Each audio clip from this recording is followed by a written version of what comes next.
थोड़ा पीछे से पीछे से करना पीछे। अस्सलाम वालेकुम वरहमतुल्लाहि वबरकातुहू।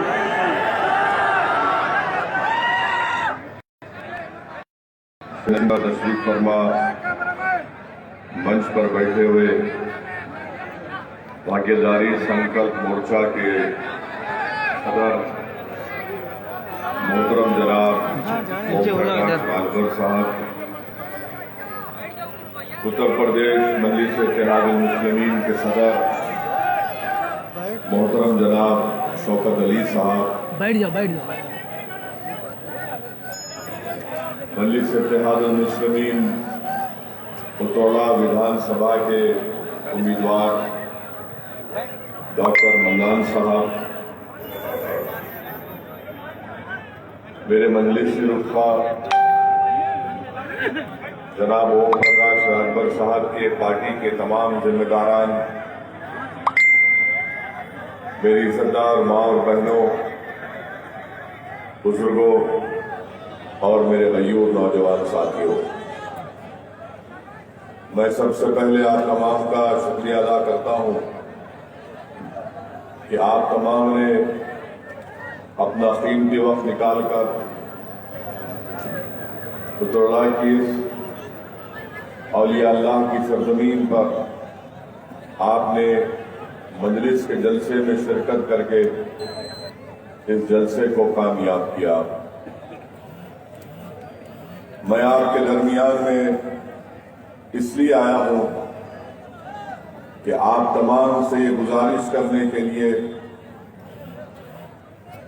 कि उत्तर प्रदेश रियासत में आइंदा साल जो असेंबली या विधानसभा के इंतखाबात या चुनाव होने जा रहे हैं, उसमें हम तमाम को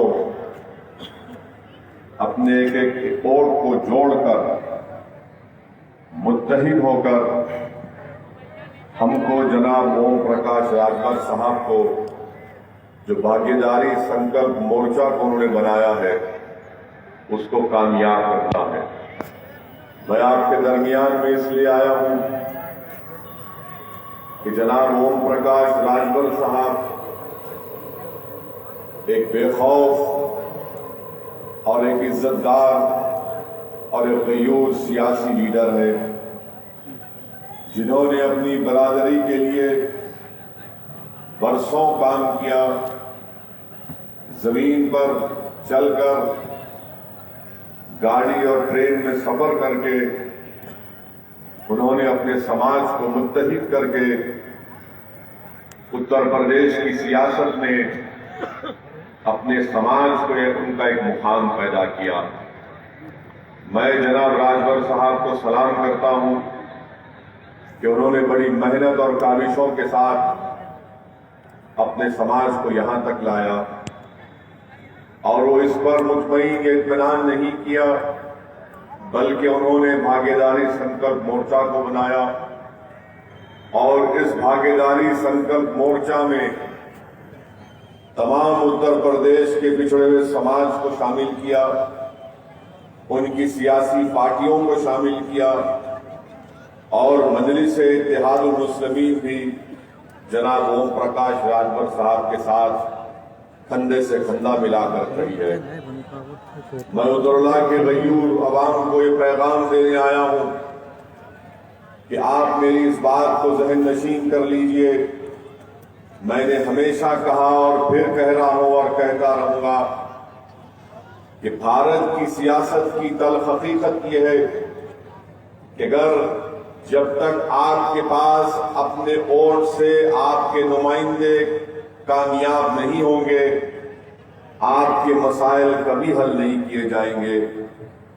भारत की सियासत की तल्ख हकीकत यह है कि अगर कोई दलित समाज से उसका ताल्लुक है, कोई राजभर समाज से उसका ताल्लुक है, कोई बैकवर्ड क्लास से उसका ताल्लुक है, कोई मुस्लिम अक़लियत से उसका ताल्लुक है, तो याद रखिए आप जब तक अपने नुमाइंदों को कामयाब नहीं करेंगे, अपने विधायक को, अपने सांसद को अपने जिला परिषद के इलेक्शन में अपने ओर से अपनी पार्टी के नुमाइंदों को कामयाब नहीं करेंगे, आपकी आवाज को ही नहीं सुनेगा, आपकी आंख से बहने वाले आंसुओं की कोई परवाह नहीं करेगा, आपके चेहरों पर जो मसाइब और मुश्किलात रोनुमा होती हैं, तो इख्तिदार की कुर्सियों पर बैठने वाले जालिम लोग बजाय उन जुल्म को और उस तकलीफ को महसूस करें, वो मुस्कुराते रहेंगे।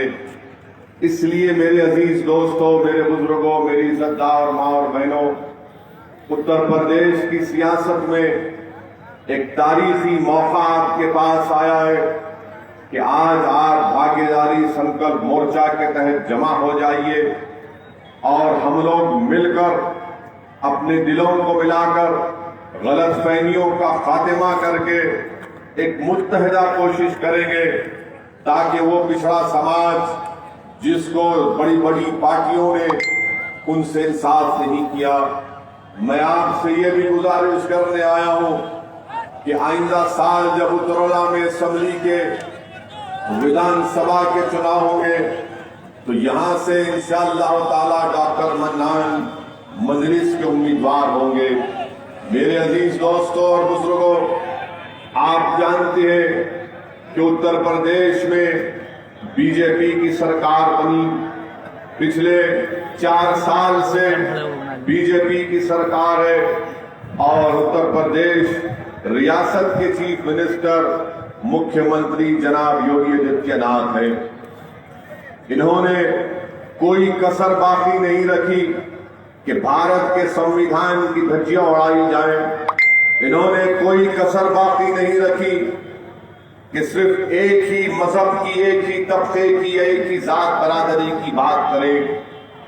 इनका हालिया बयान आपने सुना होगा कि उत्तर प्रदेश के मुख्यमंत्री ने कह दिया कि भारत को विश्व में उसका मुकाम इसलिए नहीं मिल रहा है क्योंकि हम सेकुलरिज्म को मानते हैं। मैं उत्तरोला की सरजमीन में खड़े होकर उत्तर प्रदेश के मुख्यमंत्री को ज्ञान देना चाहता हूं, उनको बताना चाहता हूं कि शायद उत्तर प्रदेश के मुख्यमंत्री ये भूल चुके हैं कि जिस संविधान पर उन्होंने कसम खाकर उत्तर प्रदेश के मुख्यमंत्री बने, उसी संविधान में योगी जी, अगर आप नहीं जानते तो मैं आपको बता रहा हूं कि जिस संविधान को बाबा साहिब अम्बेडकर ने बनाया, उस संविधान में मेरी आपसे गुजारिश है कि आप भारत के संविधान की आर्टिकल 14 को पढ़ लीजिए, आर्टिकल 19 को पढ़ लीजिए, आर्टिकल 22 को पढ़ लीजिए, 25 को, 26 को, 29 और 30 को पढ़ लीजिए। योगी जी, किसी को बिठा लीजिए और उससे कहिए कि एक शेरवानी टोपी पहनने वाला यहां पर आकर एक भड़काऊ भाषण देकर गया है, जरा मुझे इस बारे में समझा दो। आप अंदाजा लगाइए कि देश के सबसे बड़े प्रदेश के मुख्यमंत्री हैं और जिस संविधान में सेकुलरिज्म लिखा गया उसी के बारे में उत्तर प्रदेश के मुख्यमंत्री कहते हैं कि वो सेकुलरिज्म पूरी दुनिया में, विश्व में भारत को उसका मुकाम दिलाने से रोक रहा है। योगी जी, मैं आपसे पूछना चाहता हूं और आप और हमारे मुल्क के वजीर आजम से पूछना चाहता हूं, आज देश में पेट्रोल और डीजल की कीमतें माशाल्लाह 100 रुपये लीटर हो चुका है। क्या वो सेकुलरिज्म की वजह से हुआ है? क्या सेकुलरिज्म की वजह से पेट्रोल और डीजल और गैस की कीमतों में इजाफा हो गया? बताइए, वो बीजेपी जो कहती थी कि हमने गरीब महिलाओं को गैस का सिलेंडर दिया, आज वही गरीब महिला 865 रुपये का गैस का सिलेंडर खरीदने के मौक़िफ़ में नहीं है, इसलिए कि उसको किराया देना है अपने घर का, इसलिए कि उसको अपने बच्चों को खाना खिलाना है, इसलिए कि उसके पति के पास अब नौकरी बाकी नहीं रही। मगर उत्तर प्रदेश के मुख्यमंत्री गरीबों की तकलीफ को दूर करने के बजाय सेकुलरिज्म की बात करते हैं। मैं उत्तरोला की सरजमीन पर खड़े होकर आपको ये बताना जरूरी समझता हूं। क्या आप जानते हैं कि जब से बीजेपी की सरकार बनी 2017 से 2020 के दरमियान में 6,775 एनकाउंटर हुए, 6,475 एनकाउंटर हुए, जिसमें से मरने वालों की तादाद 37% मुसलमानों की 37% मुसलमानों की थी। और उत्तर प्रदेश में मुसलमानों की आबादी पॉपुलेशन का परसेंटेज 18 या 19% के दरमियान में है। आखिर ये जुल्म क्यों हो रहा है कि एक देश के बड़े प्रदेश का मुख्यमंत्री कहता है कि ठोक दो, ठोकने से जुल्म या क्राइम का खात्मा नहीं होता। चाहे मैं हूं या कोई पुलिस का IPS ऑफिसर हो, कोई भी कानून को अपने हाथ में नहीं ले सकता है। मगर इस ठोक दो की पॉलिसी ने देख लिया कि 6,475 एनकाउंटर में 37% जिन लोगों को गोली मारकर हलाक कर दिया गया वो मुसलमान थे। बताइए मेरे अजीज दोस्तों और बुजुर्गों, क्या ये हुकूमत संविधान के तहत काम कर रही है? क्या उत्तर प्रदेश में रूल ऑफ लॉ है या रूल बाय गन है? इसका फैसला यकीनन उत्तर प्रदेश की जनता करेगी। मेरे अजीज दोस्तों और बुजुर्गों, आज बड़ी बड़ी बातें की जाती हैं, मगर मैं आपको याद दिलाना चाहता हूं कि उत्तर प्रदेश में बल्कि पूरे मुल्क में CAA NPR NRC के खिलाफ एहतजाज हुआ। हम सब ने मिलकर एहतजाज किया इसलिए कि वो कानून भारत के संविधान के खिलाफ था। वो कानून राइट टू इक्वालिटी, मसावात और बराबरी के खिलाफ था। पार्लियामेंट में जब इस पर बहस हो रही थी तो मैंने बीजेपी के 300 सांसद के सामने खड़े होकर भारत के संविधान की दलाइल को देकर यह बताया कि मजहब के नाम पर सिटीजनशिप का कानून नहीं बन सकता। मजहब के नाम पर आप मुसलमानों से सिटीजनशिप नहीं छीन सकते। और मैंने पूरी पार्लियामेंट में सांसद में खड़े होकर उसको काला कानून करार किया और उस काले कानून की कॉपी को फाड़ा। मैं मुबारकबाद कि उत्तर प्रदेश में 23 मुसलमानों को गोली मारकर उनकी जानें ले ली गई। बताइए ये कौन सा इंसाफ है कि गोली मारकर इनको जान ले ली जाती है? और ये मैं नहीं कह रहा हूं, सुप्रीम कोर्ट के रिटायर्ड जस्टिस की रिपोर्ट है, रिटायर्ड जज की रिपोर्ट है, जिन्होंने कहा कि उन बच्चों की जान लेने के लिए गोली मारकर उनको खत्म कर दिया गया। वो 23 मरने वाले कहां के थे? अलीगढ़ के थे, मुजफ्फरनगर, आपके माओ बैरेज और बुलंदशहर से इनका ताल्लुक था। मेरे अजीज दोस्तों और बुजुर्गों, ये इस तरह से अगर संविधान की धज्जियां उड़ाई की जाती रहेंगी तो बताइए फिर हमारे मुल्क में जमहूरियत का क्या होगा? उत्तर प्रदेश में फ्रीडम ऑफ एक्सप्रेशन का क्या होगा? आज मरने वालों के घरों में कोई जाकर उनसे पूछता नहीं है। वो 23 लोग जो मर गए, आज दुनिया उनके घर की तरफ रुख नहीं करती। कोई उस मरने वाले माँ की बेटे से जाकर नहीं पूछता कि माँ तो सुकून में है या नहीं। मरने के बाप के पास कोई जाकर उससे पूछता नहीं है कि चचा आपकी जिंदगी कैसे गुजर रही है। अल्लाह ही बेहतर जानता है कि जिन लोगों की जानें चली गई, आज उनके घर में कितना गम होगा, कितनी तकलीफ और कर्ब में अपनी जिंदगी गुजार रहे हैं।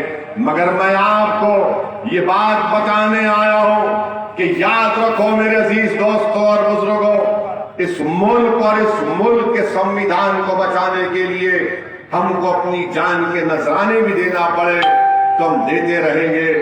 अगर हमको अपनी जान कुर्बान करना पड़ा तो यकीनन इंशाअल्लाह ताला अगर मैं आप एक खून का खतरा बहाएंगे, मैं आपसे वादा कर रहा हूं कि मैं हमेशा अल्लाह से दुआ करता हूं कि अल्लाह तू मुझे जब तक इस दुनिया में जिंदा रखेगा, मुझे ऐसी जिंदगी दे कि दमे वापसी तक मैं तेरे सामने सजदा करूं, इख्तिदार की कुर्सियों पर बैठने वालों के सामने अपने सर को ना झुकाऊं।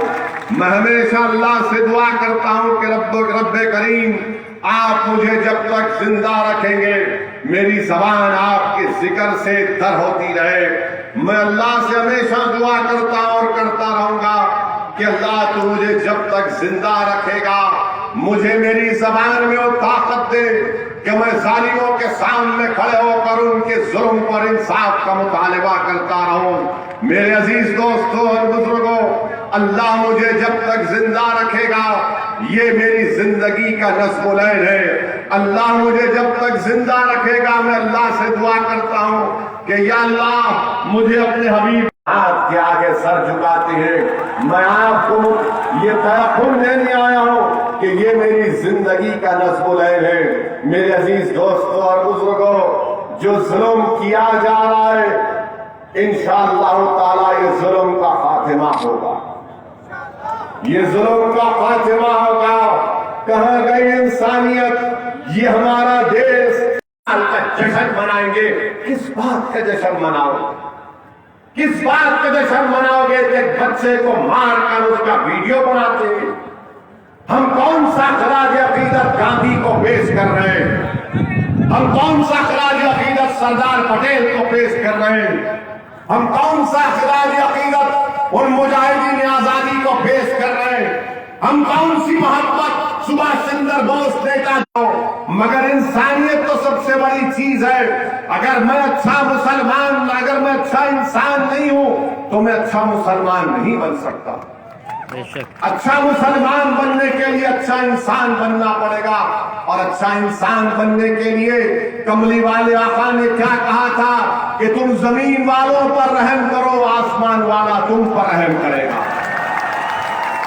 यहां रहम नहीं किया जा रहा है, यहां पर रहम नहीं किया जा रहा है, यहां पर जुल्म किया जा रहा है, यहां पर नफरत के इजाफा किया जा रहा है। बताओ, जब ये नफरत इतनी फैल जाएगी तो फिर मुल्क में क्या होगा? कौन एक्सट्रीमिज्म की तरफ जा रहा है? कौन रेडिकलाइज हो चुका है?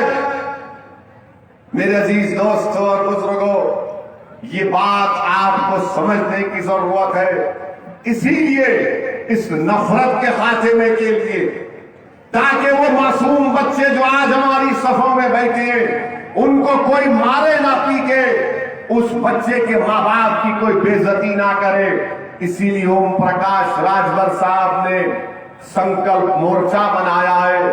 और हमको जुल्म के खात्मे के लिए, इंसाफ को हासिल करने के लिए, मेरे अजीज दोस्तों, मेरी इज्जतदार माँ और बहनों, हमको नफरत के खिलाफ मुत्तहिद होना पड़ेगा। हमको ये लड़ाई जो लोग लड़ा रहे हैं, इसके खात्मे के लिए, जहर के खात्मे के लिए, इस मुल्क, इस देश को बचाने के लिए, उत्तर प्रदेश में मोहब्बतों की फिजाओं को आम करने के लिए मेरी आपसे गुजारिश है कि आपने बहुत मौका दिया, सपा को दिया, बीएसपी को दिया, कांग्रेस को दिया। अब मैं आपसे अपील कर रहा हूं कि आज आपके सामने एक ताकतवर रूप में संकल्प मोर्चा, जिसकी ओम प्रकाश राजभर क़यादत कर रहा है, मेरी आपसे गुजारिश है कि आप इनका साथ दें, मुत्तहिदा तौर पर अपने के कोर्ट का इस्तेमाल करें। और जो लोग राजभर साहब को और असदुद्दीन ओवैसी को बी टीम का बात करते हैं, मैं उनसे कहना चाह रहा हूं, प्यारे, हम बी टीम नहीं है, हम बी टीम नहीं है, हम वो टीम है, हम तराजू का वो पल्ला है कि जिसका साथ देंगे वो तख्त पर बैठ जाएगा, हम जिसका साथ छोड़ देंगे वो तख्ते पर लेट जाएगा इंशाअल्लाह। तो अब तुम अपनी फिक्र करो और तुम वो बात याद रखो ये तमाम नाम निहाद सेकुलर पार्टी से कहना चाह रहा हूं, जो ये समझते हैं कि मुसलमान हो या राजभर हो या दलित हो या बैकवर्ड क्लास हो, उसका तो वोट हमारे जेब में है। नहीं, अब तुम्हारे जेब में कोई चीज नहीं रखा गया है। तुम्हारी जेब खाली हो चुकी है। तुम बेईमान थे, इसलिए तुम्हारे लोग तुमको छोड़कर चले गए। अब सबकी नजरें ओम प्रकाश राजभर और मजलिस इत्तेहादुल मुस्लिमीन की तरफ लगी हुई है। आज हम जहां कहीं भी जाते हैं, अल्हम्दुलिल्लाह लोग जमा होकर हमारे हौसले को बुलंद करते और कहते हैं कि आगे बढ़िए, उत्तर प्रदेश को बचाइए। उत्तर प्रदेश में एक नई सियासी क़यादत की और एक नई सियासी फिजाओं को पैदा करने की जरूरत है। मेरे अजीज दोस्तों और बुजुर्गों, 5 साल पहले आपने बहुत सी पार्टियों को वोट दिया। मैं 5 साल पहले भी उत्तर प्रदेश में मुख्तलिफ मुकामात पर जाकर अपनी बात को रखा, मगर उस वक्त आपको कहा गया था कि सेकुलरिज्म को बचाना है। आपको कहा गया था कि सेकुलरिज्म को बचाना है,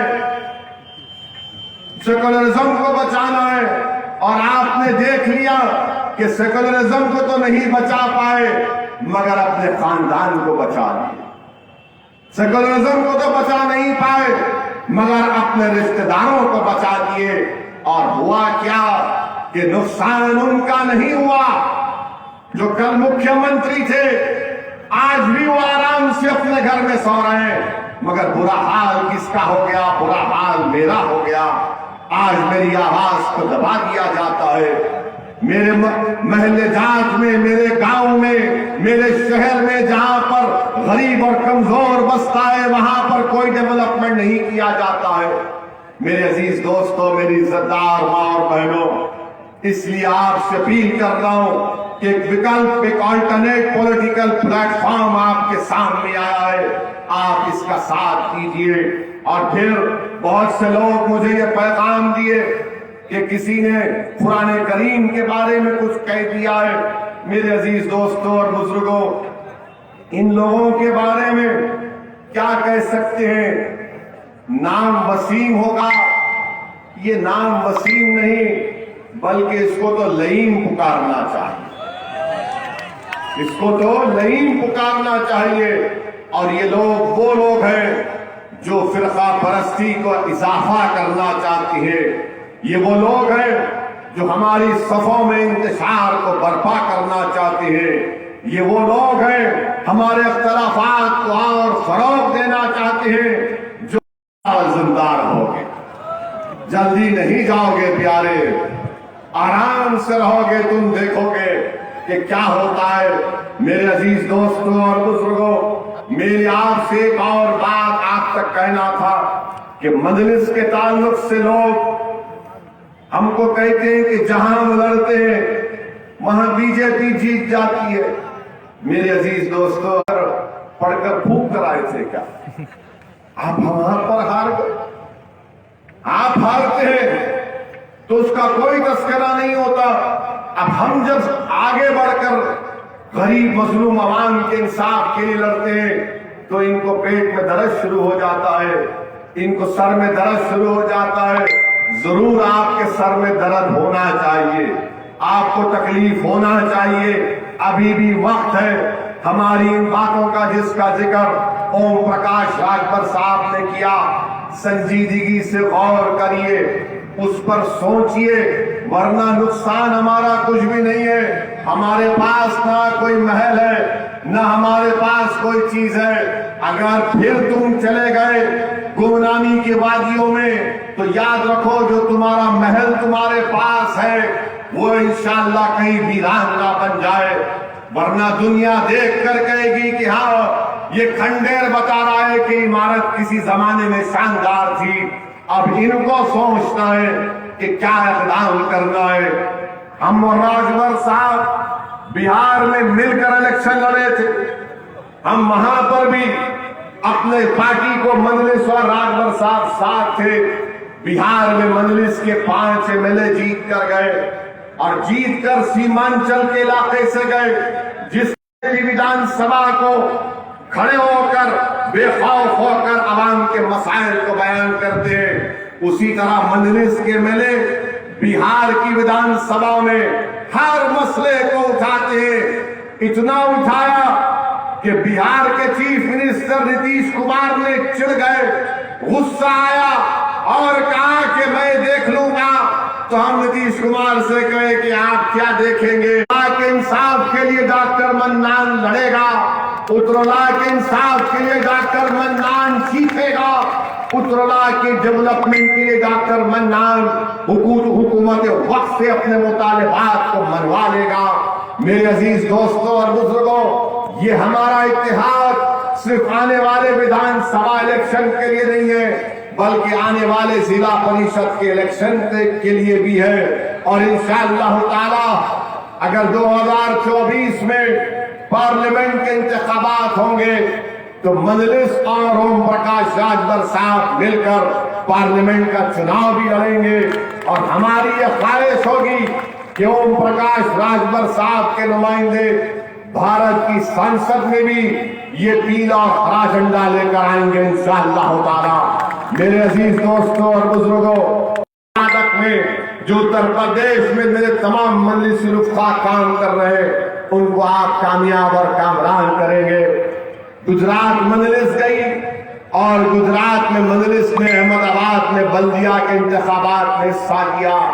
वहां पर अहमदाबाद में मजलिस के 7 अरकान बल्दिया कामयाब हुए। गोधरा में 7 जीते। मोडासा में मजलिस सबसे बड़ी अपोजिशन पार्टी मोडासा में बनी। कांग्रेस को हमारे से मजलिस से कम सीटें मिली। मेरे अजीज दोस्तों और बुजुर्गों, मेरे गयूर नौजवानों, मैं तुमसे कह रहा हूं नौजवानों, मैं तुमसे मुखातिब होकर कह रहा हूं कि आने वाला कल तुम्हारा है, आने वाला मुस्तकबिल नौजवानों तुम्हारा है।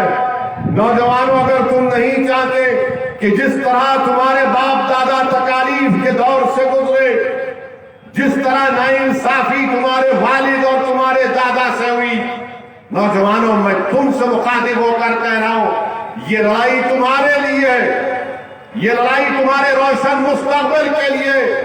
अगर आज तुम इस संकल्प मोर्चे का साथ नहीं दोगे तो कल अगर तुम्हारा दिन खराब होगा, तुम्हारा मुस्तकबिल खराब होगा, तो इसकी जिम्मेदारी तुम पर आयद होगी। नौजवानों मुत्तहिद हो जाओ। यकीनन इख्तिलाफ हो सकता है और इख्तिलाफ फितरी चीज है, मगर इख्तिलाफ इतना नहीं बढ़ना चाहिए कि हम अपने हाथों से अपने मुस्तकबिल को कुचल कर रखें। मैं अपनी मां और बहनों से कह रहा हूं, मेरी इज्जतदार मां और बहनों से भीख मांग रहा हूं कि जिस तरह तुमने अपनी जिंदगी खौफ में गुजार दी कि क्या होगा, आज हम तुमसे अपील कर रहे हैं कि तुम अपने बच्चों की सरपरस्ती करो, अपने बच्चों के हौसलों को बुलंद रखो। डरने और घबराने की जरूरत नहीं है। यकीनन ये डर और खौफ के माहौल का खात्मा होगा। मैं अपने बुजुर्गों से अपील कर रहा हूं कि आप हमारी सरपरस्ती करिए। आपने बड़े मसाइब और मुश्किलात के दौर में अपनी जिंदगी को गुजारा है। आपने इस रियासत में बड़े बड़े वाहियात किस्म के हादसात और वाकयात को देखा। आपने बाबरी मस्जिद की शहादत को देखा, आपने फसादात को देखा। मैं अपने बुजुर्गों से इल्तिजा कर रहा हूं कि आप मुझ जैसे दीवाने की सरपरस्ती करो, मुझे आप गाइड करो। अगर मैं गलती करता हूं तो मुझे सही करो। आप मेरा हाथ पकड़कर इस अंधेरी रात में एक रोशनी का मीनार बनकर मुझे रास्ता दिखाओ। मुझे खौफ नहीं है, मैं आग में कूदने को तैयार हूं, मैं खाई में कूदने को तैयार हूं। इसलिए तैयार हूं कि मैं चाहता हूं कि मुझे हक मिले, इन बच्चों को उनका रोशन मुस्तकबिल उनको मिले। मैं चाहता हूं कि माओ को उनकी जिंदगी, अल्लाह जब तक उनको जिंदा रखेगा, उनकी जिंदगी में उनके बच्चों को उनका हक मिले, रोशन मुस्तकबिल मिले। हमारे बच्चों के लिए स्कूल का इंतजाम हो, जुल्म का फातिमा हो। अरे अगर आज जरूरत है तो स्कूल और यूनिवर्सिटी में हमें अपने रहेंगे इंशाअल्लाह। उत्तर प्रदेश में आप लीडर बनेंगे, उत्तर प्रदेश में आप कायद बनेंगे और इंशाअल्लाह मिलना चाहिए। का खात्मा करो। कोई दिन ऐसा नहीं जाता कि कोई हमारी बहन रोती है, जहेज की लानत की वजह से शादी की में आसानी पैदा करो। ये माशरे की बुराइयों का खात्मा करो और नेक हो जाओ, एक हो जाओ। और याद रखो, नहीं है सेकुलरिज्म का बोझ सबको उठाना पड़ेगा। हम 60 साल से खाली कूली बने हुए, और जो हमारा वोट हासिल करते गए वो नेता बन गए, विधायक बन गए, सांसद बन गए, मुख्यमंत्री बन गए, और हम कोई चपरासी की नौकरी तक नहीं। आज मैं आपसे अपील कर रहा हूं कि नाइंसाफियों का खात्मा इसी वजह से हो सकता है कि हम मुत्तहिद हो जाएं, अपने पार्टी के उम्मीदवारों को कामयाब करें।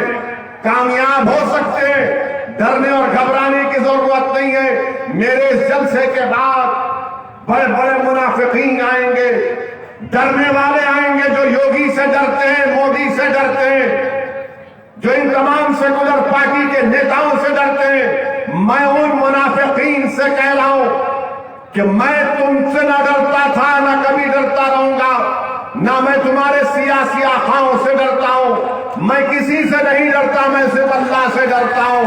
हाँ, अगर मेरे मुकद्दर में अल्लाह जेल लिखा है तो जेल तो जाऊंगा, अगर मेरे मुकद्दर में अल्लाह गोली लिखा है तो अल्लाह, मैं तो दुआ कर रहा हूं कि हमेशा दुआ करता हूं काबतुल्लाह शरीफ के सामने और नबी करीम सल्लल्लाहु अलैहि वसल्लम के उन जाली मुबारक के सामने खड़े होकर भीख मांगा हूं कि आका जब तक जिंदा रखना है रखो, आपके दर का कुत्ता बनाकर रखो, या फिर आपके इस हराए आप पर अपनी जान को मैं कुर्बान कर दूं।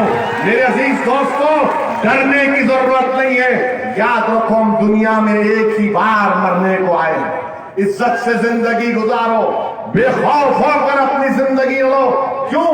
क्योंकि भारत का संविधान इस बात की हमको इजाजत देता है कि हम अपने हक के लिए लड़ें। ये संविधान हमको ये नहीं कहता कि तुमको, संविधान ये नहीं कहता कि तुमको अगर कोई मारे तो तुम किसी खेत के कोने में जाकर आंख से आंसू बहा लो। नहीं नौजवानों, ये संविधान तुमसे कहता है कि लड़ना पड़ेगा। जब तक तुम लड़ोगे नहीं, उठोगे नहीं अपने हक के लिए, कोई तुम्हारा हक देने वाला नहीं है। तुम लाख रो, भीख मांगो, कुछ नहीं देने वाले। जिस दिन तुम उठ जाओगे और बोलोगे कि हाँ मैं नेता बनूंगा अपनी बिरादरी का, मजलूम आवाम का, और मैं अपने हक की लड़ाई लड़ूंगा, तो यकीनन तुम कामयाब होगे। याद रखो, अगर कोई नौजवान ये कहेगा असदुद्दीन ओवैसी तो जज्बाती बात कह गया, मगर मेरे सामने योगी है, मोदी है, अखिलेश है, बीएसपी है। मेरे अजीज दोस्तों और बुजुर्गों, मेरे गैरतमंद नौजवानों, मैं तुमसे सिर्फ एक बात कह रहा हूं, तुम नियत कर लो, तुम इरादा कर लो, तुम खड़े हो जाओ। तुम्हारी नीयत खालिस होनी चाहिए। अल्लाह इन बड़े बड़े पहाड़ों को तुम्हारे रास्ते से हटा देगा इंशाअल्लाह। अल्लाह तुमको कामयाब करेगा और अल्लाह तुमको अपने मंजिल मकसूद